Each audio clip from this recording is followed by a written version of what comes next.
ಕೋರಮಂಗಲದ GS sweet ಹೋಟೆಲ್ನವರು ದುರ್ವರ್ತನೆ ತೋರಿದ್ದಾರೆ. ಹೋಟೆಲ್ನ ಹೊರಭಾಗದ display ಬೋರ್ಡ್ನಲ್ಲಿ ಕನ್ನಡಿಗರ ಬಗ್ಗೆ ಅವಹೇಳನಕಾರಿ ಬರಹ ಪ್ರದರ್ಶನ ಮಾಡಲಾಗಿದೆ. ಸ್ಥಳೀಯರು ಇದನ್ನು ರೆಕಾರ್ಡ್ ಮಾಡಿ ಸೋಷಿಯಲ್ ಮೀಡಿಯಾದಲ್ಲಿ ಹಾಕಿದ್ರು. ಇದೀಗ ಮಡಿವಾಳ ಪೊಲೀಸರು ಹೋಟೆಲ್ ಸಿಬ್ಬಂದಿ ಅಬ್ದುಲ್ ಸಮಾದ್ ಹಾಗೂ ಮ್ಯಾನೇಜರ್ ನೌಷದ್ನನ್ನ ವಶಕ್ಕೆ ಪಡೆದಿದ್ದು ಸುಮೋಟೋ ಕೇಸ್ ದಾಖಲಿಸಿಕೊಂಡಿದ್ದಾರೆ. ಆದರೆ ಡಿಸ್ಪ್ಲೇ ಕಂಟ್ರೋಲರ್ನ ಹ್ಯಾಕ್ ಮಾಡಿದ್ದಾರೆಂದು ಮಾಲೀಕರು ಹೇಳ್ತಿದ್ದಾರೆ.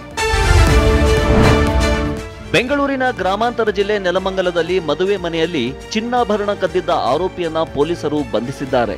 ದಾವಣಗೆರೆ ಮೂಲದ ಆರೋಪಿ ಕಿರಣ್ ನಾಯಕ್ ಬಂಧಿತ ಆರೋಪಿಯಾಗಿದ್ದಾನೆ. ವೆಂಕಟೇಶ್ ಅನ್ನೋರ ಪುತ್ರಿಯ ಮದುವೆ ಕಾರ್ಯಕ್ರಮದಲ್ಲಿ ಸಂಬಂಧಿಕರ ರೂಮ್ಗೆ ನುಗ್ಗಿ 40 ಗ್ರಾಂ ಚಿನ್ನಾಭರಣವನ್ನ ವೆಂಕಟೇಶ್ ಕದ್ದಿದ್ದ.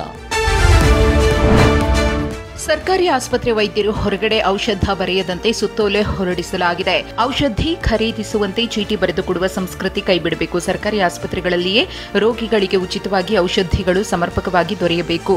ಹೀಗಾಗಿ ಸರ್ಕಾರಿ ಆಸ್ಪತ್ರೆಗಳ ಆವರಣದಲ್ಲಿ ಜನೌಷಧಿ ಕೇಂದ್ರಗಳನ್ನು ತೆರೆಯಲು ಸಲ್ಲಿಸಿದ್ದ 31 ಪ್ರಸ್ತಾವನೆ ತಿರಸ್ಕರಿಸಲಾಗಿದೆ.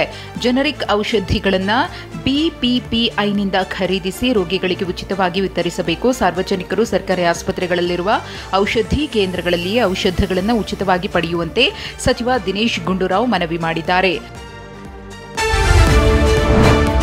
ಬಮೂಲ್ ನಿರ್ದೇಶಕ ಸ್ಥಾನಕ್ಕೆ ಡಿಕೆ ಸುರೇಶ್ ನಾಮಪತ್ರ ಸಲ್ಲಿಸಿದ್ದಾರೆ. ಬೆಂಗಳೂರು ಸಹಕಾರ ಹಾಲು ಒಕ್ಕೂಟದ ಕಚೇರಿಗೆ ಆಗಮಿಸಿದ ಡಿಕೆ ಸುರೇಶ್ ಮೊದಲು ಗಣೇಶ ದೇಗುಲಕ್ಕೆ ತೆರಳಿ ನಮಿಸಿದ್ರು. ಬಳಿಕ ಕಚೇರಿಗೆ ಆಗಮಿಸಿ ನಾಮಪತ್ರ ಸಲ್ಲಿಸಿದ್ರು. ಇನ್ನು ಬಮೂಲ್ ಚುನಾವಣೆಗೆ ನಿಖಿಲ್ ಕೂಡ ಅಭ್ಯರ್ಥಿ ಆಗ್ತಾರೆ ಎನ್ನುವ ಚರ್ಚೆ ಗರಿಗೆದರಿದೆ.